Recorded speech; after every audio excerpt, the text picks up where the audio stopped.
Hello student. विषय हिंदी व्याकरण, topic भाषा, यानी हमारा प्रकरण है भाषा। तो आज हम पढ़ेंगे भाषा की परिभाषा। चलो आओ पढ़ते हैं।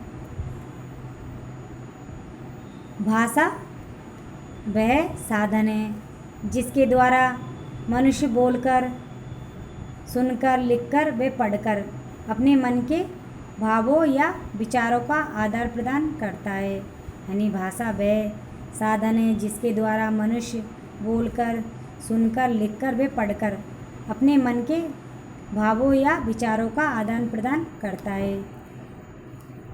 दूसरे शब्दों में, जिसके द्वारा हम अपने भावों को लिखित तथा कथित रूप से शब्दों को समझा सके और दूसरों के भावों को समझ सके, उसे भाषा कहते हैं। यानी दूसरे शब्दों में परिभाषा जिसके द्वारा हम अपने भावों को लिखित अथवा कथित रूप से दूसरों को समझा सके और दूसरों के भावों को समझ सके, उसे भाषा कहते हैं। सरल शब्दों में, यानी सरल शब्दों में परिभाषा है, सामान्यतः भाषा मनुष्य की सार्थक व्यक्तवाणी को कहते हैं। यानी सरल शब्दों में सामान्यतः भाषा मनुष्य की सार्थक व्यक्तवाणी को कहते हैं। डॉक्टर श्याम सुंदर के अनुसार मनुष्य और मनुष्य के बीच वस्तुओं के विषय अपनी इच्छा और मति का आदान प्रदान करने के लिए व्यक्त ध्वनि संकेतों का जो व्यवहार होता है उसे भाषा कहते हैं। यानी डॉक्टर श्याम सुंदर के अनुसार परिभाषा है, मनुष्य और मनुष्य के बीच वस्तुओं के विषय अपनी इच्छा और मति का आदान प्रदान करने के लिए व्यक्त ध्वनि संकेतों का जो व्यवहार होता है उसे भाषा कहते हैं। डॉक्टर बाबूराम सक्सेना के अनुसार परिभाषा है, जिन ध्वनि चिन्हों द्वारा मनुष्य परस्पर विचार विनिमय करता है उसको समष्टि रूप से भाषा कहते हैं। यानी डॉक्टर बाबूराम सक्सेना के अनुसार परिभाषा है, जिन ध्वनि चिन्हों द्वारा मनुष्य परस्पर विचार विनिमय करता है उसको समष्टि रूप से भाषा कहते हैं। भाषा के रूप, यानी भाषा के दो रूप हैं। भाषा के दो रूप हैं, मौखिक भाषा और लिखित भाषा। यानी भाषा के दो रूप होते हैं, मौखिक भाषा और लिखित भाषा। मौखिक भाषा, पहली है मौखिक भाषा। जब हम बोलकर अपनी बात दूसरों को बताते हैं तो उसे मौखिक भाषा कहते हैं। यानी मौखिक भाषा है जब हम बोलकर अपनी बात दूसरों को बताते हैं तो उसे मौखिक भाषा कहते हैं। लिखित भाषा दूसरी है, लिखित भाषा। लिखित भाषा जब हम लिखकर अपने भावों या विचारों को दूसरे तक पहुंचाते हैं तो उसे लिखित भाषा कहते हैं। यानी लिखित भाषा जब हम लिखकर अपने भावों या विचारों को दूसरों तक पहुंचाते हैं तो उसे लिखित भाषा कहते हैं। कई बार हम चौराहे पर लाल बत्ती जलने पर रुक जाते हैं। यानी कई बार हम चौराहे पर लाल बत्ती जलने पर रुक जाते हैं। अध्यापक के मुंह पर उंगली रखने पर बच्चे शांत हो जाते हैं। हाथ के संकेत से हम किसी परिचित को आने या जाने का संकेत कर सकते हैं। ये सांकेतिक भाषा का ही रूप है। इसे भाषा के रूप में नहीं गिनते, क्योंकि ये जरूरी नहीं है कि संकेत कर्ता द्वारा किया गया उद्देश्य देखने वाला ग्रहण करे। यानी सांकेतिक भाषा है जब हम मुंह, नेत्र और हाथ के संकेतों से दूसरों को अपने भाव या विचार समझाते हैं या दूसरों के भावों को समझते हैं तो उसे सांकेतिक भाषा कहते हैं।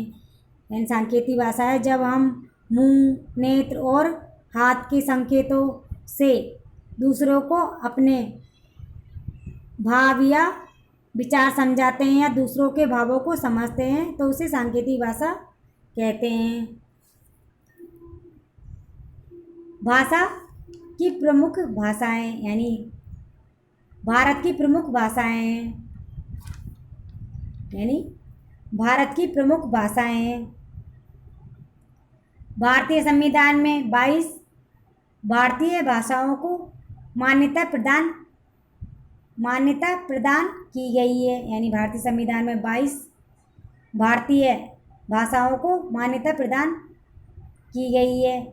ये भाषाएं हैं संस्कृत, हिंदी, सिंधी, तमिल, तेलुगु, मलयालम, गुजराती, मराठी, पंजाबी, कोंकणी, कश्मीरी, उर्दू, उड़िया, असमिया, कन्नड़, बांग्ला, नेपाली, बोडो,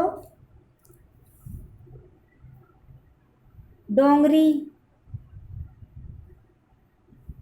मैथिली, संथाली और मणिपुरी आदि, यानी ये अनेक भाषाएं संस्कृत, हिंदी, तमिल, तेलुगु, मलयालम, गुजराती, मराठी, पंजाबी, कोंकणी, कश्मीरी, उर्दू, उड़िया, असमिया, कन्नड़, बांग्ला, नेपाली, बोडो, डोंगरी, मैथिली, संथाली और मणिपुरी आदि ये भाषाएं हैं। भाषाओं यानी भाषा का उद्देश्य है संप्रेषण या विचारों का आदान प्रदान करना ही उद्देश्य है, यानी भाषा का उद्देश्य है संप्रेषण या विचारों का आदान प्रदान करना उद्देश्य है। भाषा के उपयोग है भाषा विचारों के आदान प्रदान का सर्वाधिक उपयोग साधन है, यानी भाषा विचारों के आदान प्रदान का सर्वाधिक उपयोगी साधन है। परस्पर बातचीत लेकर मानव समाज की सभी गतिविधियों में भाषा की आवश्यकता पड़ती है, यानी मानव समाज की सभी गतिविधियों में भाषा की आवश्यकता पड़ती है। संकेतों से कही गई बात में भ्रांति की संभावना रहती है, यानी संकेतों से की गई बात में भ्रांति की संभावना रहती है, किंतु भाषा के द्वारा हम अपनी बात स्पष्ट तथा निभ्रांत रूप से दूसरों तक पहुंचा सकते हैं। भाषा का लिखित रूप भी कम उपयोगी नहीं है, यानी भाषा का लिखित रूप भी कम उपयोगी नहीं है, जैसे पत्र, पुस्तक, समाचार पत्र आदि का उपयोग हम दैनिक जीवन में करते हैं, यानी भाषा का लिखित रूप में भी हम कम उपयोगी नहीं है, यानी भाषा का लिखित रूप में कम उपयोगी नहीं है। पत्र, पुस्तक, समाचार पत्र आदि का प्रयोग हम दैनिक जीवन में करते हैं। लिखित रूप में होने से पुस्तकें, दस्तावेज आदि लंबे समय तक सुरक्षित रह सकते हैं। रामायण, महाभारत जैसे ग्रंथ तथा ऐतिहासिक शिलालेख आज तक इसलिए सुरक्षित हैं क्योंकि वे भाषा के लिखित रूप में हैं, यानी रामायण, महाभारत जैसे ग्रंथ, ऐतिहासिक शिलालेख आज तक इसलिए सुरक्षित हैं क्योंकि वे भाषा के लिखित रूप में हैं। भाषा की प्रकृति। भाषा सागर की तरह सदा चलती बहती रहती है, यानी भाषा सागर की तरह सदा चलती बहती रहती है। भाषा के अपने गुण या स्वभाव को भाषा की प्रकृति कहते हैं, यानी भाषा के अपने गुण या स्वभाव को भाषा की प्रकृति कहते हैं। हर भाषा की अपनी प्रकृति, यानी हर भाषा की अपनी प्रकृति, ये आंतरिक गुण अवगुण होते हैं, यानी भाषा की अपनी प्रकृति होती है, आंतरिक गुण अवगुण होते हैं। भाषा एक सामाजिक शक्ति है, यानी भाषा एक सामाजिक शक्ति है। जो मनुष्य को प्राप्त होती है। भाषा एक सामाजिक शक्ति है जो मनुष्य को प्राप्त होती है। मनुष्य उसे अपने पूर्वजों से सीखता है और उसका विकास करता है। ये परंपरागत और अर्जित दोनों हैं, यानी ये परंपरागत और अर्जित दोनों हैं। भाषा जीवंत भाषा बहता नीर की तरह सदा प्रवाहित होती है, यानी बहते नीर यानी बहता जल की तरह सदा प्रवाहित होती रहती है। भाषा के दो रूप हैं और भाषा के दो रूप हैं, कथित और लिखित। हम इसका उपयोग कथन के द्वारा अर्थात बोलकर और लिखन के द्वारा हम लिखकर करते हैं, यानी कथन के द्वारा हम अर्थात बोलकर और लेखन के द्वारा हम लिखकर करते हैं। देश और काल के अनुसार भाषा अनेक रूपों में बटी है, यानी देश और काल के अनुसार भाषा अनेक रूपों में बटी है।